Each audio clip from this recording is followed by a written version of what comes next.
Alors, mesdames et messieurs, nous venons donc d'écouter cette intervention de monsieur Pierre Laflamme au sujet de son livre « Les oubliés de Dieu », que je vous rappelle, il est donc là. Alors, il s'agit de quoi dans ce livre? Il s'agit d'un jeune héros dénommé Youssef, qui est érythréen, qui est de l'Érythrée. Il cherche donc à partir, les conditions de vie ne sont pas bonnes en Érythrée, et il y a un tyran à la tête de ce pays, c'est ce qu'il dit. Alors, il cherche à partir. C'est pas facile.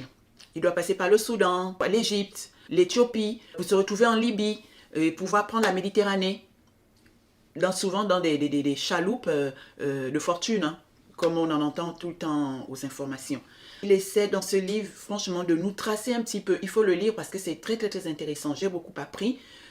Comment c'est pas facile. On entend que ces jeunes ont pris des chaloupes pour se retrouver en Méditerranée. Certains se noient. Leur calvaire, en fait, ne se passe pas qu'en Méditerranée.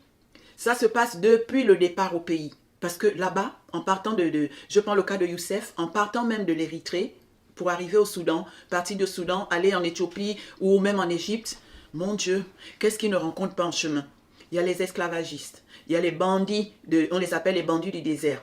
Les esclavagistes qui demandent des rançons aux parents. Les parents envoient la rançon au lieu de renvoyer leur esclave chez les parents qui ont payé. Et non, ils revendent la même personne dont ils ont encaissé la rançon de 10 000 € à 20 000 €.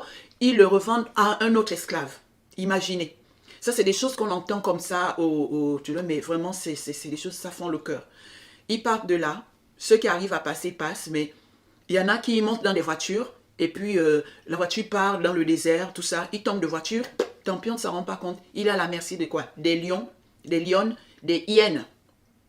Et de je ne sais pas. Mais vraiment, c'est à lire. C'est bien d'être au courant de ce genre de choses. Parce que ça nous aide aussi à devenir, pour nous-mêmes, pour notre développement personnel, ça nous aide, si vous voulez, à devenir de meilleures personnes aussi, parce qu'on se dit, on ne va pas se plaindre. On se lève le matin, oh il fait froid. On se lève le matin, oh il n'y a pas d'eau chaude, oh là là. Vraiment c'est des petits détails. On se lève le matin, oh là là, j'ai pas pu manger ce que je voulais manger. On se rend compte que c'est pas ça la vie. Et qu'on devait avoir la gratitude tous les jours en disant, ah, on vit en paix quand même. C'est ça. On n'a jamais tout. Rien n'est parfait.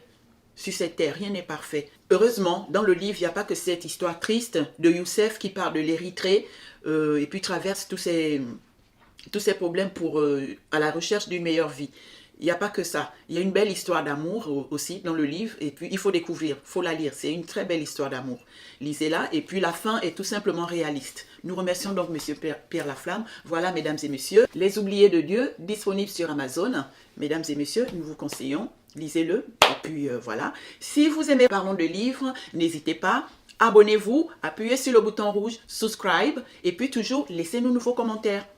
Ça fait plaisir de lire vos commentaires. Merci, au revoir et à très bientôt.